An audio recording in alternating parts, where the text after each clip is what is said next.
Amici bellini, ed eccoci qua, dopo un'oretta credo più o meno, insomma sempre martedì e quindi possiamo, dopo aver parlato, analizzato, se non l'avete visto, che magari non vi è capitato, YouTube non vi manda le notifiche, c'è anche il video dove abbiamo analizzato le parole, i comportamenti, Spalletti, Allegri, Chiellini, Politano, K2, eccetera eccetera eccetera. Adesso però dobbiamo parlare di campo, perché secondo me è molto interessante fare l'analisi tattica di questa partita e delle prestazioni individuali.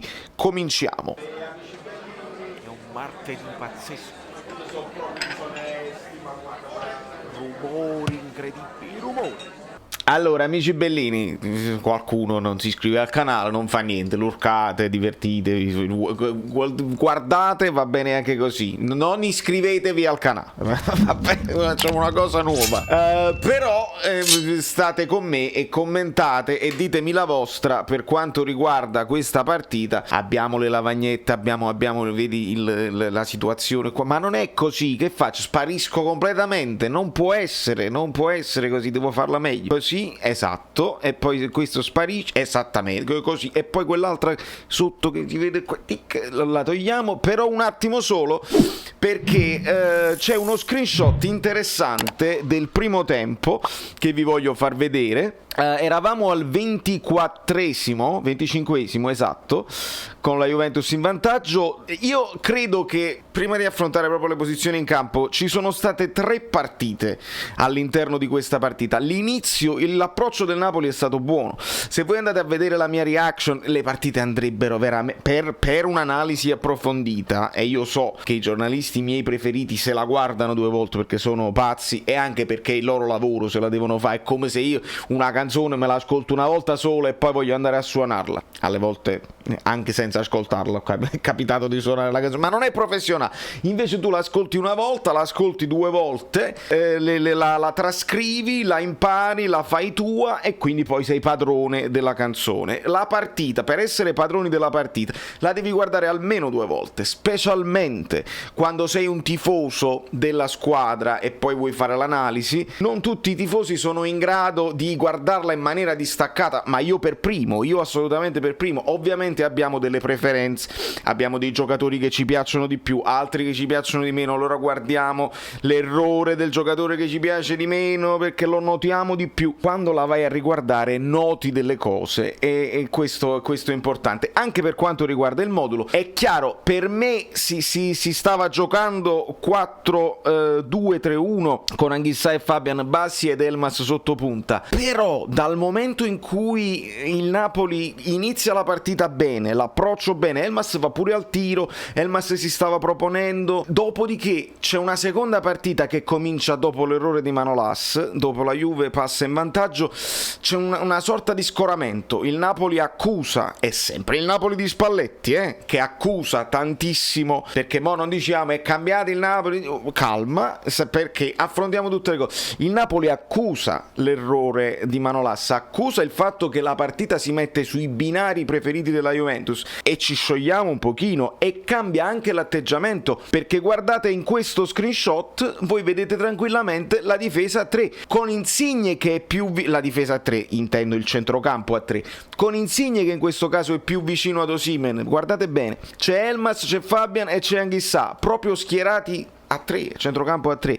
Di conseguenza la domanda che va fatta a Spalletti, cari giornalisti, però secondo te lo scudetto? No, la domanda che andrebbe fatta a Spalletti è: visto che ci stai parlando che nel secondo tempo è un cambio di modo, qual è stato il piano gara per il primo tempo? Elmas era effettivamente sotto punta? A me queste sarebbero le domande così, però dobbiamo chiederci a questo punto e cercare di intuire se Elmas, per caratteristiche, lui tende, perché comunque è un generoso, e Spalletti l'ha sempre sottolineato che Elmas mette all'interno della scatola della partita il fatto di rincorrere gli avversari. In un momento di difficoltà magari tu ti abbassi un pochino, perdi delle certezze e hai paura che la Juve magari prenda il sopravvento. Locatelli stava facendo una buona partita, ci stavano comunque cercando di infilare in contropiede. Ecco che il Napoli si abbassa un pochino e facciamo un primo tempo veramente non eccezionale, non che la Juve abbia fatto un primo tempo eccezionale, però ricordiamo una parata di Ospina su un tiro di Kulusevski, quello era fuori gioco, però non vale, ma vale comunque la parata, dove c'erano tutta la difesa schierata e sono riusciti comunque ad arrivare, e poi il colpo di testa del retropassaggio di Insigne, dove Ospina poi para a terra su Kulusevski, lì molto bene, quella è una parata che salva il risultato, diciamolo. Però vedi, la posizione di Elmas è interessante. E passiamo, gli XG li ho fatti vedere in live, se vi siete persi la live peccato, perché è stata veramente interessante. Il Napoli comunque merita la vittoria anche agli XG, poi se andiamo a vedere le statistiche, possesso di palla infinito, tante azioni, tanti calci d'angolo, insomma meritata la vittoria, questo non è proprio in dubbio. Ma ambrabam, passiamo subito alla lavagnetta, dove affrontiamo non solo le posizioni ma anche la prestazione. Un pochino voi lo sapete, io non amo dare il voto perché chi song o professore che dà il voto non mi sembra il caso, però la prestazione la possiamo commentare e me la potete commentare voi insieme a me. Quindi Ospina merita un voto positivo. Vedete, io metto i più e i meno, è una cosa che facevo sempre, insomma, i più e i meno, prestazione positiva, prestazione non positiva, prestazione positiva per Ospina, anche se interpellato poco. Su Di Lorenzo si può dibattere, mi potete dire voi nei commenti, c'è stato un errore sanguinoso che poteva costar caro, che ha portato al tiro McKennie, lo vedo ancora un po' lentuccio, un po' più macchinoso del solito, però in alcuni recuperi comunque è stato presente, e lì insomma su quella fascia non è stata una partita eccezionale ma nemmeno una partita sbagliata, quindi questo è il classico più e meno.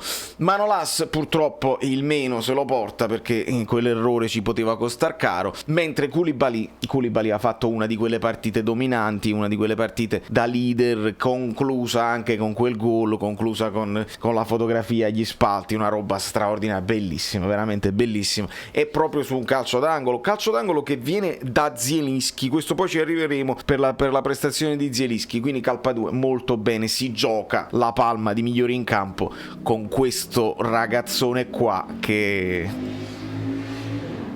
i rumori sottolineano essere uno dei migliori. Mario Rui, anche qui un giocatore che divide sui giudizi. La partita di ieri, nonostante qualche erroruccio, magari qualche passaggio all'indietro di troppo, qualche pallone non controllato in maniera perfetta, Mario Rui comunque la prestazione l'ha assicurata, e anche l'idea di tenerlo alto, molto spesso con Insigne che magari veniva più giù, o comunque in generale molto alto, con una difesa a 3 nel secondo tempo, perché era proprio a 3, ragazzi, e Spalletti lo dice, abbiamo fatto girare la palla a 3.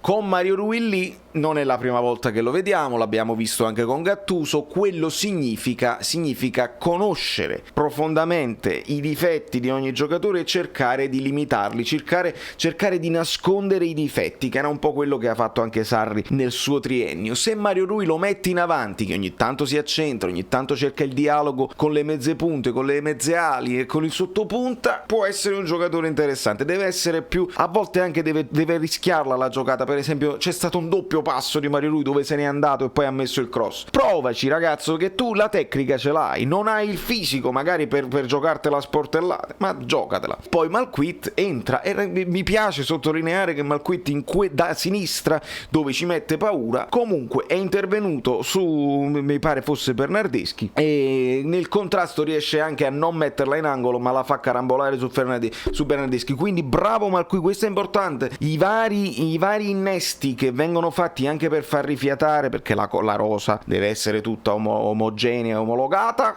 giustamente bene, ma quei pochi minuti che ha fatto. Dopodiché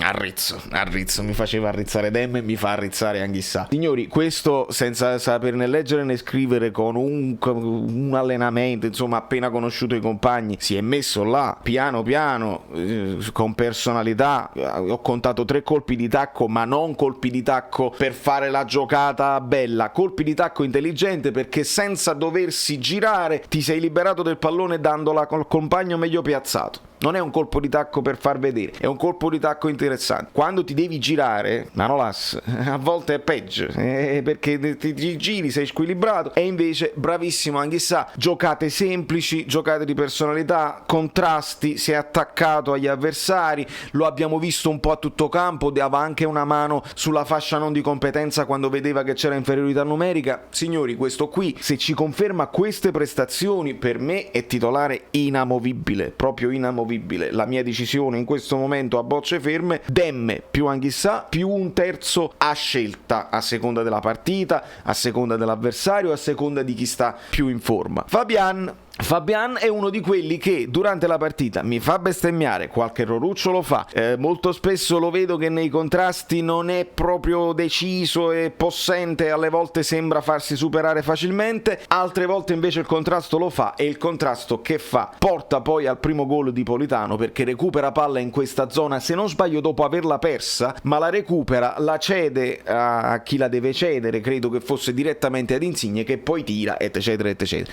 Quindi Fabian, se l'abbiamo attaccato anche durante la reaction, però durante la stessa reaction li avete sentiti, bravo Fabian, perché una crescita costante all'interno della partita, e abbiamo anche detto, questa è un'intuizione, nel momento in cui cominci a conoscere i tuoi compagni, ed è plausibile questa intuizione, ti senti anche un po' più libero di svariare, perché sai che c'hai le spalle coperte, che Anghissà ha coperto tutto lo spazio e ci sta, è un compagno di livello, e quindi Fabian viene aiutato da Anghissà, cosa che abbiamo detto anche di quando è entrato Bakayoko fa giocare meglio Fabian, Mertens fa giocare meglio Fabian, perché Mertens insegue gli avversari, insomma Fabian da solo non ti cambia il volto del centrocampo, ma se viene assistito bene cerchiamo di mascherare anche i difetti di Fabian e possiamo trovarci un grande giocatore. Andiamo, rumori.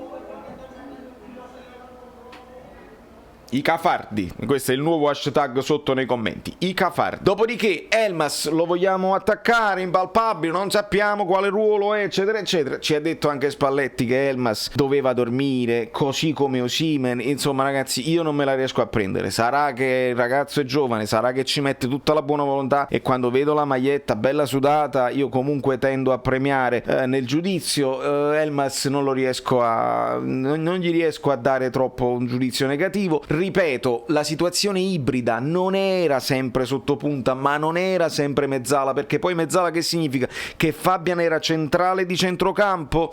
Non è vero, perché Fabian l'abbiamo visto più a sinistra, insomma c'era un pochino di idea confusa tattica, non so se per scelta di Spalletti o per scelta del ragazzo, insomma non riesco a dare un giudizio definitivo, però quando entra un as, e qua mi piace Spalletti che lo fa entrare subito, quando entra un as la squadra diventa interessante. Ma andiamo per ordine, perché il video già è lungo e vi dovete divertire. Politano, non è vero, non credo, ho sentito qualcuno che diceva che non era brillante prima del gol. A me Politano è piaciuto più delle altre partite, questa volta mi è sembrato già dal primo minuto, fa il taglio e chiede il passaggio ad Insigne di testa, è riuscito a liberarsi degli avversari per andare a tiro un paio di volte, l'ho visto molto meglio di Lozano, che ancora lo dobbiamo recuperare. Qualcuno in live mi faceva notare, può essere che abbia un po' di paura nei contrasti, non riesce a puntare l'uomo bene dopo la brutta botta subita in nazionale. Insomma, Lozano lo aspettiamo ancora. Insigne, dividiamoci nei giudizi. Io direi di non dire che Insigne è il miglior giocatore del mondo, né di dire che Insigne è il male del Napoli,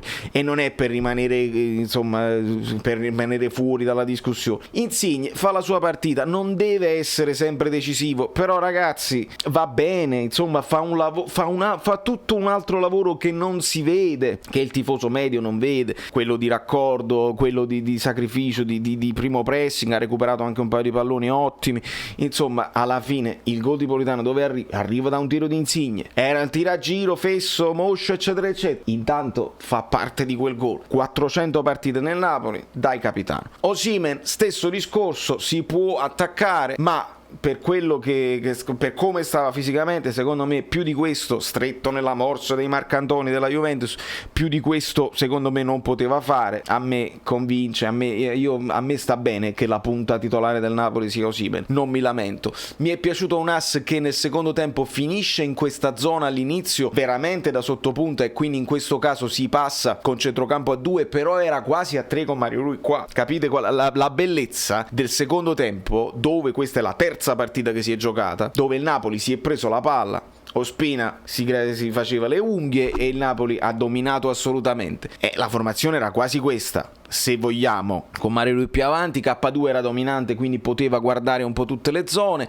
Manolas non ha avuto altre problematiche, Di Lorenzo un po' più attento qui, e si creava questa situazione con Politano e un ass che si alternavano da questa parte. Un ass più che sottopunta era quasi più decentrato, e Insigne si poteva mettere più vicino ad Osimhen con Mario Rui qui. Dopodiché, quando esce Insigne, entra Zielinski che finisce sottopunta, un ass finisce a destra e Lozano finirà a sinistra. Con questa situazione qua, e con questa situazione qua rivediamo il 4-4-2 vero e proprio, senza ombra di dubbio, perché Zielinski rispetto ad Elmas fa il lavoro da seconda punta a inseguire che Elmas ogni tanto fa e non fa. Quindi questa è una situazione chiarissima nel secondo tempo, e quindi qua sarebbero le belle le domande per Spalletti eccetera eccetera, però poi entra anche Petagna, diciamo un senza voto, va bene così. Signori miei, ditemi di cosa mi sono dimenticato, perché tra il video del post partita, tutti i video che mi sono guardato per essere aggiornato su tutto, può essere che qualcosa me la sia dimenticata e mi passa di me. Per esempio, una cosa che mi sono dimenticato è questa, ve la faccio vedere subito,